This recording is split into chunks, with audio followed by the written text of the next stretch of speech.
Before you start, oh, well, we're started. Y'all are seeing my living room. I didn't expect that. Anyway, welcome to the Power Shift Podcast with Felicia Newman. I'm the director for policy here at the league, and I'm having some lighting problems, you all. I don't know what the problem is, but bear with me.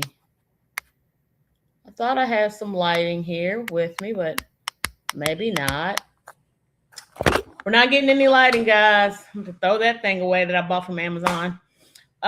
So anyway, what are we talking about today? We are talking about it's about turnout. So let me see if I can turn this way and get a little more light. I think that helps a little bit. So we're talking about turnout today. A lot of people think that our problem in our elections is voter registration. There's not enough people registered. There are tons and tons of you all registered.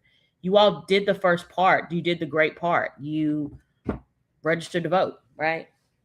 The problem is no one shows up, or they show up inconsistently. They may vote for the president. They may vote for a particular person they know that's running. And that's the only time they come out. Unfortunately, voting is a contact sport. You've got to do it regularly and you've got to do it consistently. So, as a part of today's podcast, I did a little bit of research. Now, let me tell y'all about research. A simple Google search is not research. Okay? You need to, when you do research, you need to know what are good sources and bad sources. Anyone in this country or the world can throw up a website, make it look nice, and put on statistics and things that they think. You have to find like good research. So I went to the Pew Institute. That is a great resource. Brenner Center for Justice. That's a good resource. And you can't just take anybody's word for it. These groups did extensive study. They did surveys. They did all this stuff to make sure that their stuff is good. This lighting is really bad. I'm so sorry, y'all. But the information is the most important, right?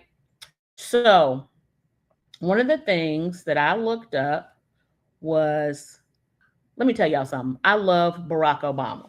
He just opened his library and I'm so excited about it. I want to go visit it. And that made me think, what is going on? What happened in 2008 that didn't happen in 2024 or 2016? And I'll tell you what didn't happen.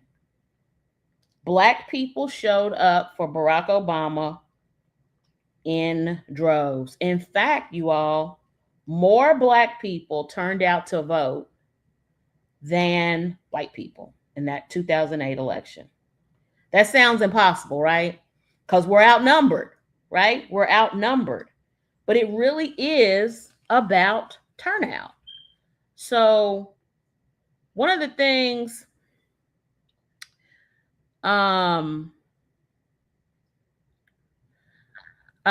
that you can really find out through the research is that let me check my graph, because they're graphs, y'all, graphs. It's like, okay, so in 2008 election, white turnout was 66% of eligible voters. Black turnout was, 2008, 65% of Black people showed up as compared to 60% in 2004.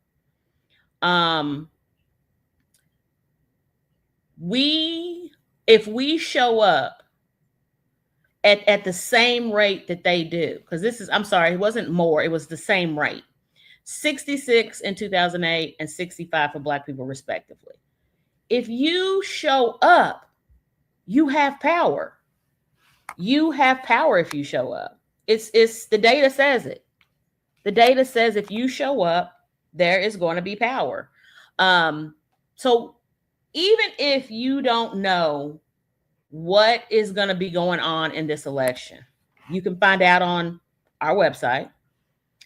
You can build your ballot on our website. You can figure out all all the things going on by visiting our website.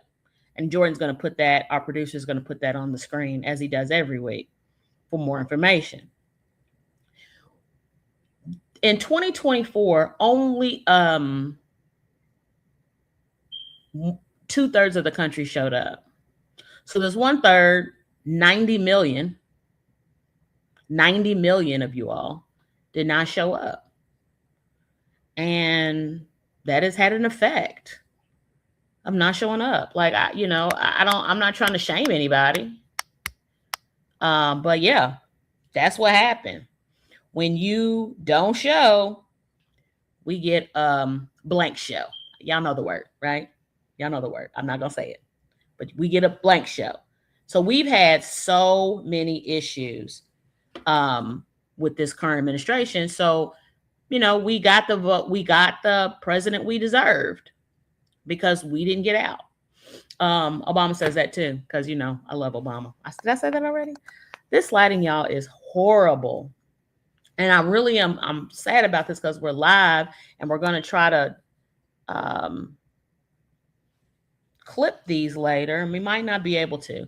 But like I said, the information is really important.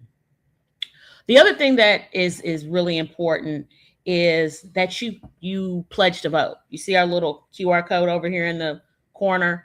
You all need to pledge to vote. Now, why do you need to pledge to vote? Why are we doing any of this, right? We are trying to make people understand that the power is in our little hands, right? The power to change our condition is in our hand, right? We have to believe that, because if we don't believe it, what are we even doing? Are we just going to sit here and let the government and the politicians and the corporations take control of our lives? We have the power. There are 350, maybe 375 million people in the United States.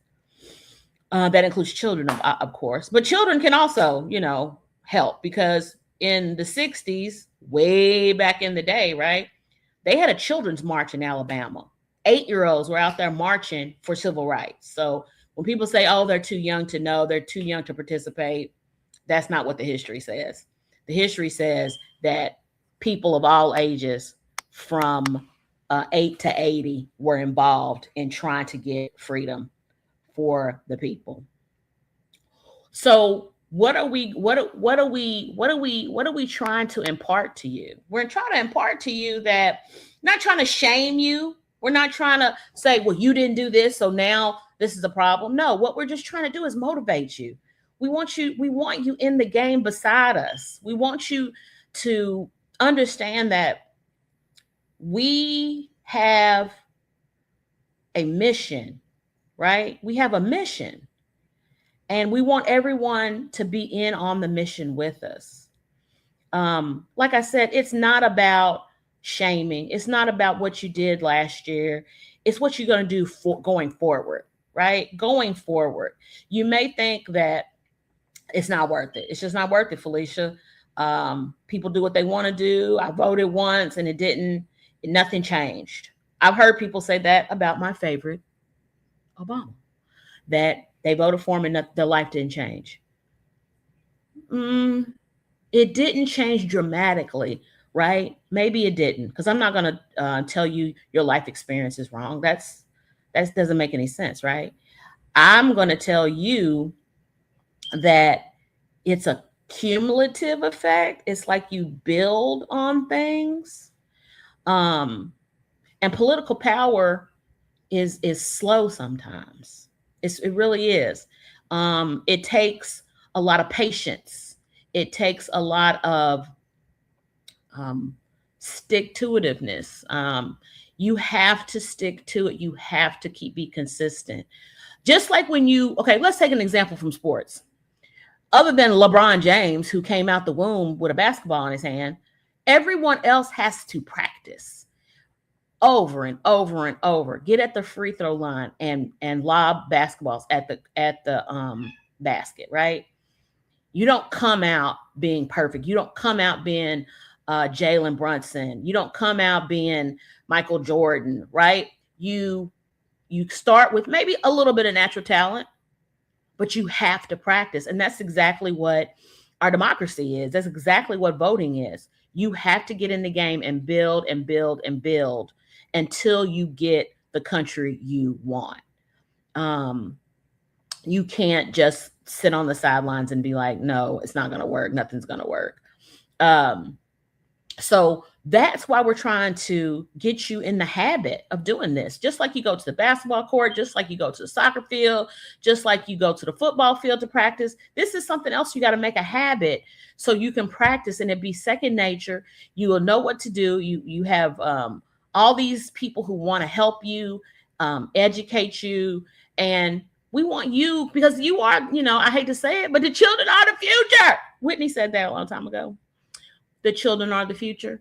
And it's true. I'm of a certain age where, what happens in the future may not affect me. But if you're 20 something years old, you want to live in a great country. You want to live in a country that's fair, equitable, gives everybody an opportunity. You can't wait. You just can't wait. I know that you feel it's unattainable, but let me tell you something. It goes by so fast, y'all.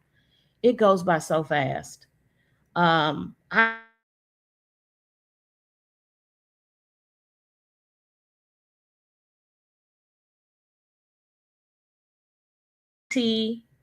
20.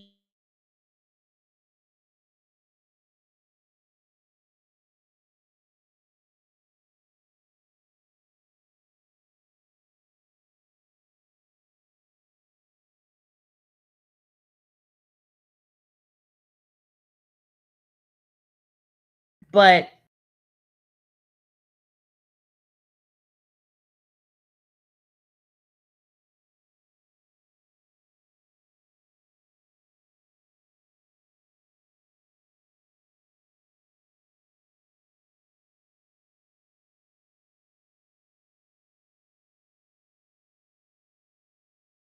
we're also going to put in our clips. We're going to put in some of the research that I did. If you want to be real nerdy and read some stuff, I got some sources for you. Be real nerdy and read about it. It's going to be something that you can learn, that you can do, things that you didn't know. So you can tell people you really did do research, right? Here's one where I told you about how the 90 million people didn't show up to vote, right? This is from US News. I'm sorry. So yeah, I want you all to get out there, read the real research about what happened, and I want you all to turn out because turnout is the problem. Turnout is the problem. We need you at the polls. Pledge to vote. Read about your candidates. Go to our website, www.lul.org/vote, and you will find how to read about your candidates, right? That's the main thing. And you know what? I read a book when I was in college called All Politics is Local. It was written by a famous politician named Tip O'Neill. And Tip wanted to make sure that everybody knew that all politics was local. And you need to make changes at the local level as well as the federal level. So I'm going to sign off for the Power Shift podcast. Hopefully next week we will not have any crazy lighting and camera problems, but hey, it's live. We got to do what we got to do. So y'all show up next week for the Power Shift podcast. Also, have a great weekend. Be safe. Don't blow your hands off with the fireworks, y'all. Please be careful. So I'm going to sign off and you all have a great weekend.